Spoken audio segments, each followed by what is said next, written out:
Salut à tous, la team OL, Thomas Show pour Lyon Fan TV. Très heureux les gars de vous retrouver pour une nouvelle vidéo. Je change un petit peu de lieu. Là je suis sur la passerelle du palais de justice. Super endroit de Lyon aussi, c'est très beau.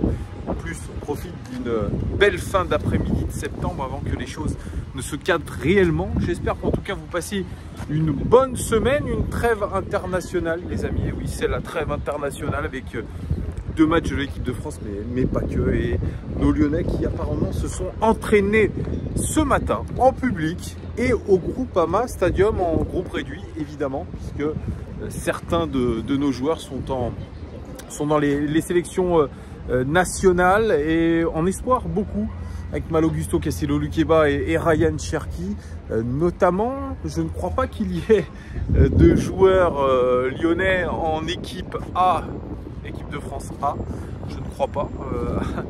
Je crois que le dernier qui avait été là-bas c'était Léo Dubois. Bon, et ben écoutez, c'est parce que je pense que nous ne faisons pas des performances assez bonnes pour pouvoir être dans l'équipe de France A. C'est bien dommage hein, quand on voit du Gendouzi, du Truffert, etc. Allez les amis, c'est une petite vidéo, j'avais envie de vous mettre parce qu'il y a une petite actu. Le président Aulas a parlé dans le journal L'Équipe. Alors ça, je ne saurais jamais vraiment si l'équipe n'est pas un organe de presse de l'Olympique lyonnais, ou si il y a une sorte d'accord tacite, parce que parfois on a Jean-Michel Aulas qui tape sur l'équipe, notamment avec le dernier édito de Vincent Duluc, et ensuite on donne allègrement des interviews pour pouvoir parler de la situation de l'Olympique lyonnais, pour faire passer des messages. Même chose avec Hugo Guillemette qui, vous le savez, a 72 heures avant le début d'un match la composition d'équipe exacte. C'est très bizarre les liens qu'entretiennent l'équipe et l'Olympique lyonnais, l'équipe et Jean-Michel Aulas et l'équipe. Bref, moi c'est des trucs qui me dépassent, comme à peu près tout ce qui se passe actuellement dans les médias. Vous avez vu Romain Molina qui nous sort un certain nombre d'affaires concernant la FFF, qui avait protégé Aminata Diallo dans cette affaire avec Amraoui, et là il se trouve que Aminata Diallo est mise en examen. Vous voyez un petit peu, sans rentrer dans le détail, mais vous voyez un petit peu les liens un petit peu malsains entre une entité et les médias, et entre une personne et des médias. Enfin, c'est toujours... Il y a toujours une part, je dirais, de manipulation là-dedans. Donc voilà, petite vidéo pour parler de Jean-Michel Aulas, de l'Olympique lyonnais. Parce qu'il a parlé, donc comme je vous ai dit, au journal L'Équipe. Alors, il a parlé dans un premier temps, c'est une petite interview, parce qu'il y avait des rumeurs comme quoi le rachat de l'Olympique lyonnais par John Textor prenait une tournure pas terrible. Que John Textor n'avait pas forcément les fonds, n'avait pas réuni correctement son tour de table. Bill Foley, qui devait l'accompagner, ne l'accompagnera plus. On a appris que c'était Mark Affolter, il me semble, quelque chose comme ça, qui finalement va rejoindre John Textor pour pouvoir racheter l'Olympique lyonnais. Bon, ne me demandez pas les détails, je ne suis pas un financier. Et notre ami Antoine des Éditos, eh bien on parlera un petit peu mieux que moi. Alors ça, c'est le palais de justice derrière. Voilà. Pour ceux qui aiment bien les vues de Lyon, c'est le palais de justice. Donc je vais me diriger vers la cathédrale Saint-Jean, là où je fais parfois quelques vidéos. Les amis, ça c'est important. D'aller dans des beaux endroits de Lyon. Parce que Lyon est une ville très belle, très touristique. Et c'est pour ça que ça me permet, quand je fais des vidéos, de voir un petit peu ce qui se passe dans cette ville. Comment est foutue cette ville, elle est magnifique. Vraiment. Beaucoup de circulation, il faut faire attention. Donc voilà.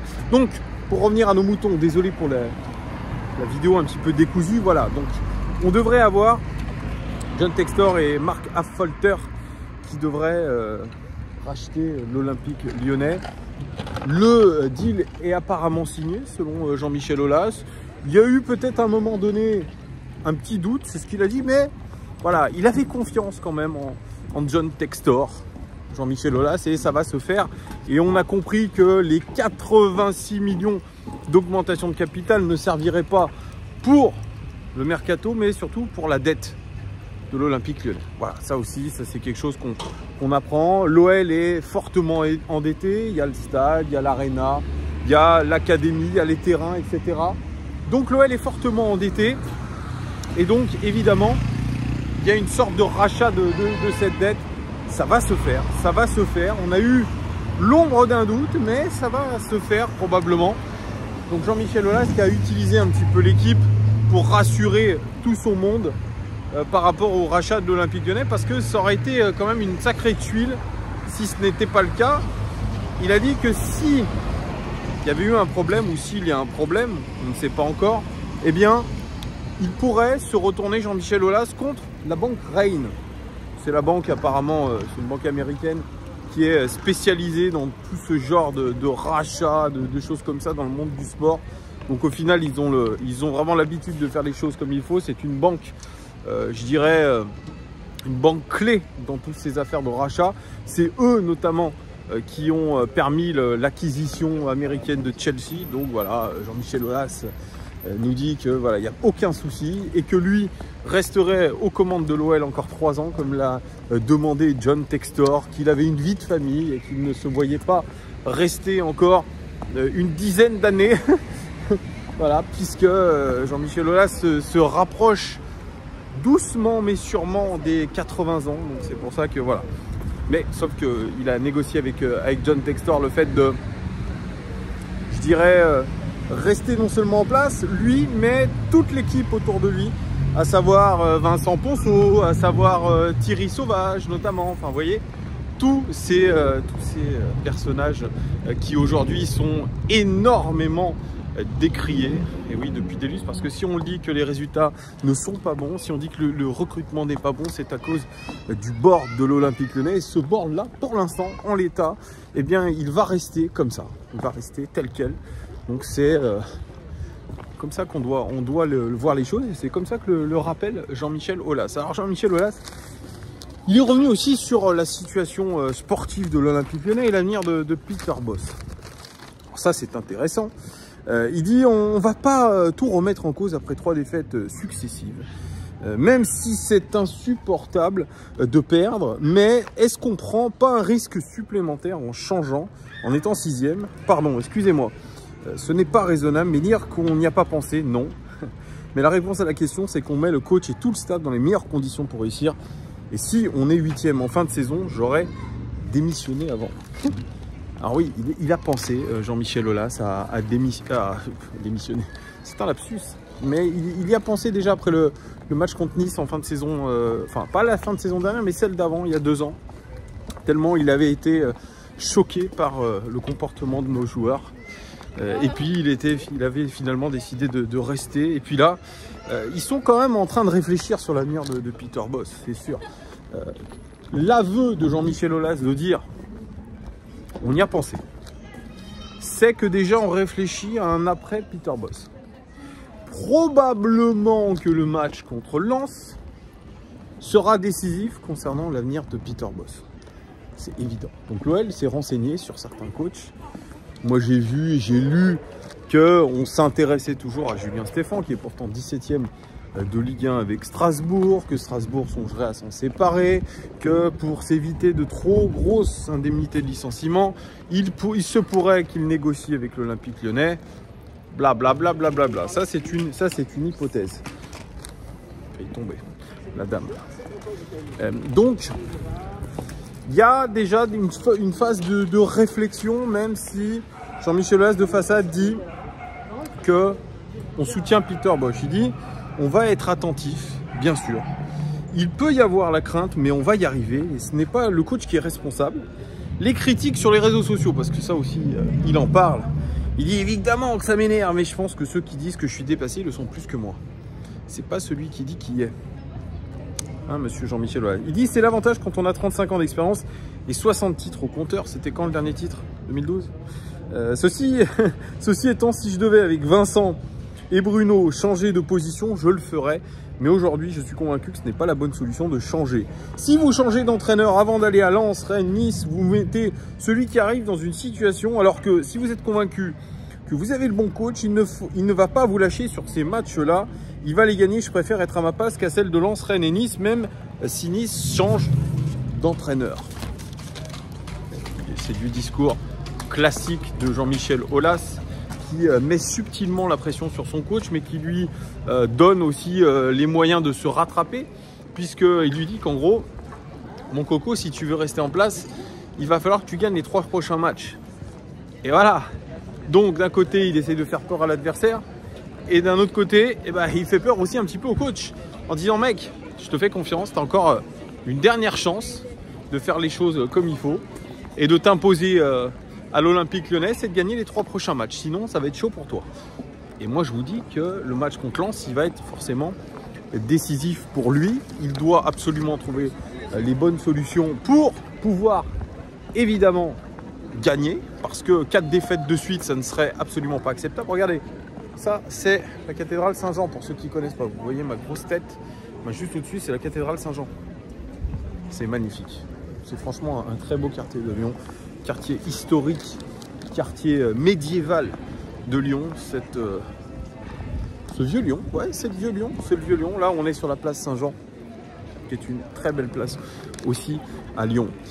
Bref, donc voilà, c'est subtil un petit peu ce que fait du Jean-Michel Aulas, mais c'est du Jean-Michel Aulas, c'est de la communication à tout va, c'est de la mauvaise foi à tout va, c'est toujours maintenir le coach parce qu'on a des certitudes par rapport à ça.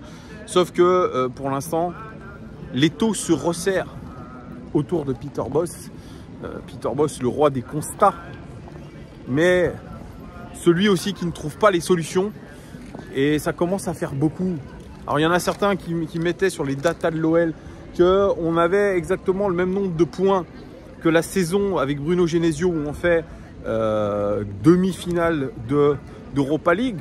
Donc rien n'est perdu, mais on a comme l'ombre d'un doute par rapport à cette dynamique et la capacité de Peter Bosz à pouvoir retourner la situation. Moi, je pense surtout vraiment que l'OL est en train de chercher un coach activement, de trouver une solution parce que probablement que le retour de trêve international, vous le connaissez, il est très difficile. On va pas se mentir, j'ai pas les stats des retours de trêve international, mais les joueurs reviennent fatigués pour certains. Euphorique pour d'autres, mais voilà, on n'a pas eu le temps non plus de travailler correctement avec tout le groupe, d'imposer ses idées. Alors vous allez me dire, oui, Thomas, il a eu 1 an et demi pour imposer ses idées, et pour l'instant il n'y a rien du tout. Je suis d'accord avec vous. Je suis d'accord avec vous. Par contre, ça je l'ai dit aussi dans mes 5 points, dans les 5 choses que nous avons apprises du match contre le PSG, je vous ai dit que les datas, je sais que Peter Bosz n'est pas fan des datas, mais elles pourraient lui servir pour montrer en gros à sa direction que eh ben, l'OL n'est pas si mauvais que ça en ce début de saison, qu'ils sont plutôt en sous-performance et que le meilleur reste à venir. Sauf que le problème, c'est que l'année dernière, c'est pareil. Le meilleur restait à venir toute la saison et au final, on a fini 8e. C'est-à-dire que l'OL était réellement à sa place. Donc, c'est possible que cette saison, ça soit aussi la même chose. On verra. En tout cas, que le président Jean-Michel Aulas utilise son média, sa succursale, que dis-je, son média de référence pour pouvoir communiquer sur la situation non seulement du rachat du club et sur je dirais le maintien ou non de Peter Bosz, c'est clairement pas bon signe les amis, clairement pas bon signe. Voilà, il est 19h ou 18h30? Il est 18h30 les amis. Je vous laisse avec cette belle image de la cathédrale Saint-Jean qui, j'espère, va nous porter un petit peu, c'est pas de la chance, mais en tout cas Saint-Jean qui va prier pour nous. Et on va essayer de redresser la barre comme il se peut en invoquant un petit peu les dieux. Ça ne peut être que bénéfique et au point où on en est, ça peut être que la chose qu'il faut faire. Donc prier n'importe quelle religion que vous pratiquez, priez le bon Dieu, priez pour que... Il y a aussi Fourvière ici. Regardez. Voilà. Ce que vous voyez juste derrière, là, c'est Fourvière. C'est la basilique de Fourvière. C'est magnifique. Donc cette vidéo est portée par la foi. Donc on va essayer de prier pour que notre club se redresse. N'hésitez pas les gars à commenter cette vidéo, me dire qu'est-ce que vous pensez de la communication de Jean-Michel Aulas. Je vous remercie de votre fidélité. Vous connaissez Là, finalement, la petite histoire, c'est un pouce et un abonnement. Ça nous permet de prendre de la force et de nous soutenir. Je vous fais des gros bisous, je vous dis à très très vite. Ciao!